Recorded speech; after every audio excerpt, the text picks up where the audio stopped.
English lessons. Today's mini English lesson is about verbs. Verbs followed by other verbs.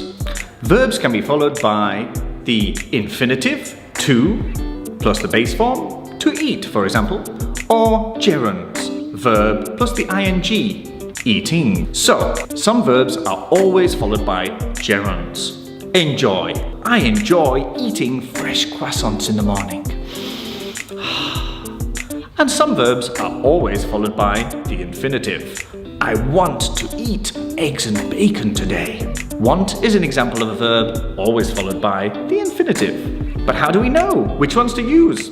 Unfortunately, for these verbs, you just have to learn them. Sorry. Then there are a group of verbs that can be followed by gerunds or infinitives. These verbs are a little bit more complicated because there is a slight difference in meaning. I like or I love eating chocolate. Or I love to eat chocolate with my coffee in the morning. If we say I love eating, it's more general. Or if I say I love to eat, then it's a more specific moment. The last group of verbs are verbs that can be followed by gerunds or infinitives, but the meaning changes quite a lot. Stop. Stop is an example that can be used by both. The difference is quite big. I stopped eating so much cake because I was worried about my weight.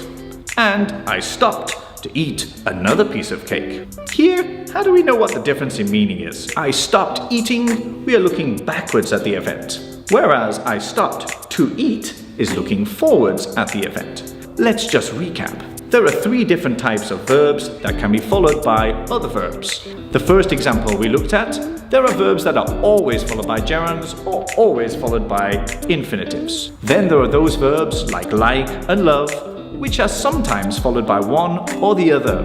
There is a little difference in meaning, but basically they are very similar.